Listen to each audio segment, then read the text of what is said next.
खुदा यीशु मसीह के जिंदा असली अब्दी पुरफजल और बरकत और हशमत वाले नाम में आप सबकी सलामती हो।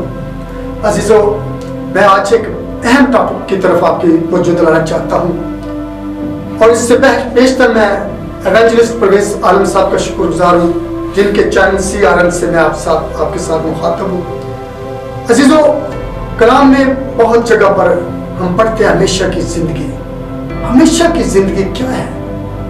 हमेशा की जिंदगी कलाम मुक़द्दस मुख्तलिफ तरीके से बताता है, लेकिन मैं इसको यूं बयान करना चाहूंगा। हमेशा की जिंदगी ये है कि जब दूसरी मौत यानी आग और गंदे की झील में डाले जाएंगे लोग, तो हम उसमें ना पड़े। हमेशा की जिंदगी मेरे करीब ये है कि हमारा नाम किताब हयात यानी बर्रा की किताब में मौजूद हो, और अगर नहीं होगा तो हम आग और गंदे की झील में डाले जाएंगे। और किताब मुक़द्दस यूहन्ना रसूल की इंजील उसका 17 बाब की 4 आयत कहती है, हमेशा की जिंदगी ये है कि तुझ खुदाए वाहिद पर और यीशु मसीह पर जिसे तूने भेजा है उसको जानना, परखना, समझना, उसके मुताबिक से चलना। और फिर यूहन्ना की इंजील में क्या कि जो मेरे हुक्मों पर अमल करता है, मेरी आवाज को सुनता है, वो उसकी हमेशा की जिंदगी है। और फिर यूहन्ना की इंजील में लिखा है कि जो मेरा गोश्त नहीं खाता, मेरा खून नहीं पीता, उसमें हमेशा की जिंदगी नहीं है। हम कौन कौन से तकाजे हैं खुदा के जो हम पूरे कर रहे हैं और पूरे नहीं कर रहे, आज इस बात को जांचना है। मेरे अजीजों, हम लोग इन छोटी छोटी बातों को इग्नोर कर देते हैं। हम कहते हैं हम ईमान ले आए हैं, हम बख्शे हैं। हम कहते हैं कि हमने खुदा के नाम पर बपतिस्मा ले लिया है, हम पाकीज़ा है। खुदारा गौर कीजिए, इन बातों को जानिए कि ये बातें क्या हैं और क्यों ऐसे हैं। कभी ना खत्म होने वाली जिंदगी जो हमेशा की जिंदगी है। हम सो जाएंगे, लेकिन जब खुदावंद आएगा दुनिया का इंसाफ करने, तो हम मुर्दे जितने भी हैं मुकद्दसीन जी उठेंगे, और जो गुनाह के मारे हुए लोग हैं वो पड़े रहेंगे और उनको हुक्म दिया जाएगा, ऐ समुद्र अपने मुर्दे दे दो, और जमीन अपने जहां जहां लोग पड़े होंगे वो खुदा के सामने पेश किए जाएंगे। और जो गुनाह वाले होंगे, गुनाहगार होंगे, वो आग और गंधक की झील में, जहां अबलीस है, जहां अज़दहा है, जहां हवान है, जहां मौत और आलम रवा है, वहां डाले जाएंगे। मेरे अजीजों, ये बातें बहुत खास और खास बातें हैं, क्योंकि हम जब पढ़ते हैं लूका के इंजील 10-25 पर, तो कहता है, ऐ नेक उस्ताद, मैं क्या करूं कि हमेशा की जिंदगी पाऊं। कितनी बड़ी तड़प है, कितना बड़ा ख्याल है, और हम लोग कभी इस बात के बारे में सोचते नहीं है। बहुत सद अफसोस, ऐसे ऐसे लोग जो अपने बारे में सोचते हमारी जिंदगी कैसे गुजर रही है, तो भी वो खुदा के खौफ में नहीं आते। कितनी अज़ियतें उठा रहे हैं, खुदा के खौफ में नहीं आते। कितने हम गिरे हुए हैं, सोचते नहीं है। और क्या कहलाते क्या है? मसीही। अजीजों, नाम के मसीही होने से कोई फर्क नहीं पड़ेगा। मसीही वो है जो मसीह की तरह है। मसीही वो है जिसने मसीह को पहन लिया है। मसीह वो है जो उसके हुक्मों पर चलता है, उसकी आवाज सुनता है, उसकी हमेशा की जिंदगी है।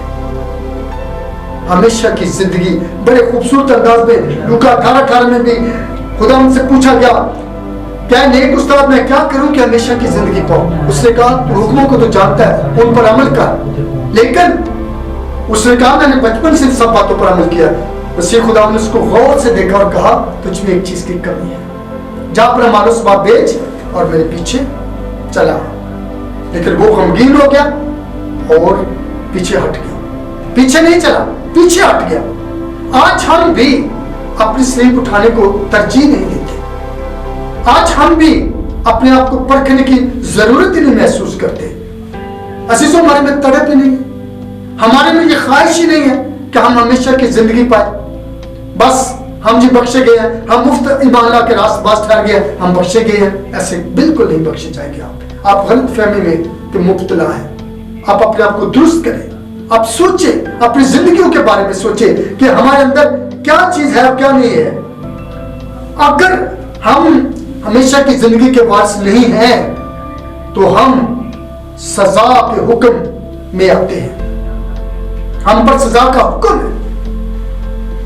हम खुदावंद यीशु मसीह को जब नजात दहिंदा समझते हैं, हम उसके लहू को जब लेना चाहते हैं पाप धोने के लिए, तो क्यों नहीं लेते, क्यों नहीं धोते? क्यों अपना वक्त फजूल बातों में जाया करते हैं? क्यों अपने आप को धोखे में रखते हैं? मेरे अजीजों, ये बातें आपको बहुत दूर तक ले जाएगी, जहां से वापस आना मुश्किल हो जाएगा। और मैं ये कहना चाहता हूं, आज इस कलाम के वसीला से, कलाम मुकद्दस में लिखा है यूहन्ना 6 बाब के 54 आयत में कि जो मेरा गोश्त नहीं खाता, जो मेरा खून नहीं पीता, उसमें हमेशा की जिंदगी नहीं है।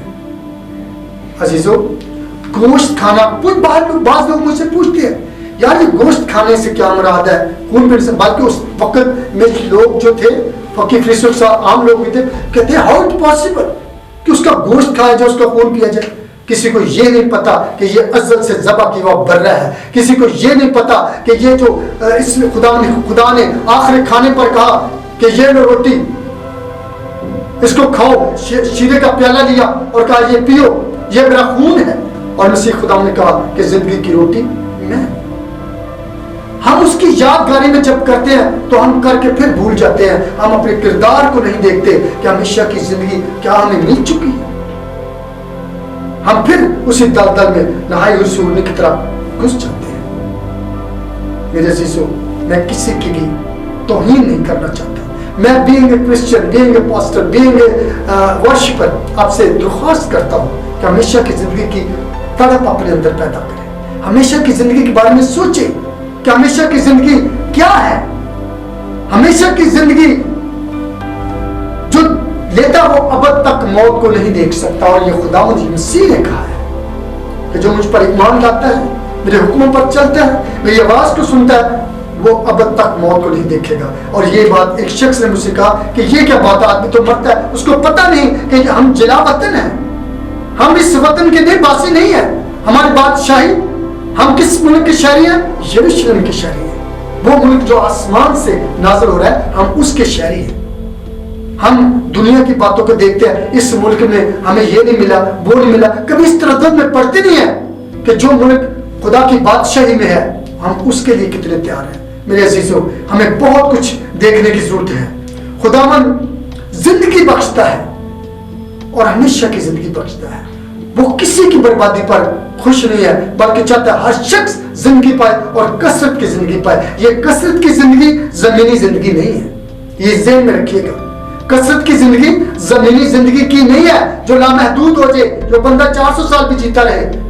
हालांकि आदम 900 साल जिया था, उससे बढ़कर मतुसल्ले भी बहुत ज्यादा उम्र उसने पाई, 969 969 साल। लेकिन वो जिंदगी कोई मायने नहीं रखती। जमीनी जिंदगी गुनाह आलूदा जिंदगी, इसलिए तो खुदा ने आदम को, हवा को निकाल दिया था कि क्यों ये गुनाह आलूदा हो गया, ऐसा ना हो कि ये जिंदगी के दरख्त में से कुछ ले और हमेशा जीते रहे। खुदा गुनाह आलूदा हमें नहीं रखना चाहता। वो हमें अपने पाप लहू से साफ करके बाप से मिलाता है और हमेशा की जिंदगी का वारिस ठहराता है। जब हम मसीह के साथ उसके हम मिरास होते हैं तो फिर हमें किस चीज की कमी होती है? वो तो हमें बाप के घराने का बनाता है। जितने ने उसे कबूल किया, उसने खुदा के फरजान बनने का हक बख्शा। मेरे अजीजों, हम गौर ही नहीं करते, हम अपने बारे में सोचते नहीं है कि हमें क्या क्या खामियां हैं, हम कहाँ गलत है। हम बातों बातों में कहते हैं पाक रुआ हमारे अंदर ठहर, हमें भर दे, हमें मसा दे दे। लेकिन ऐसे नहीं होता। पाकीज़गी की जरूरत है, रास्तबाजी की जरूरत है, खुदा के कलाम को समझने की जरूरत है। और सबसे बड़ी बात जो खुदा यीशु मसीह कहता है यूहन्ना की इंजील के 17 बाब की 4 आयत में, हमेशा की जिंदगी ये है कि तुझ खुदाए वाहिद को और यीशु मसीह को जिसे तूने भेजा है जानने के अमल से गुजरिए। और जानने के लिए जरूरी नहीं कि उसका नाम काफी है, जरूरी नहीं कि हम उसके जो हमारे लकब खुदा ने दे दिए, खुदा के बेटे, या हमें खुदा की फर्जंदियत में खुदा ले जाता है, बेटा यीशु ले जाता है, तो हम बड़े खुश हैं, इसी पर हम इत्तफा करें। नहीं, हमें जानना है, कलाम को जानना है, खुदा बाप को जानना है, बेटे खुदा यीशु मसीह को जानना है और रूह कुद्स को जानना है। जब इन बातों को जानेंगे तो हम खुदा के फजल से माला माल हो जाएंगे, हमेशा की जिंदगी के वारिस हो जाएंगे। खुदावंद आपको इस कलाम के वसीला से बरकत दे और हमेशा हमेशा शाद और आबाद रखे। आमीन।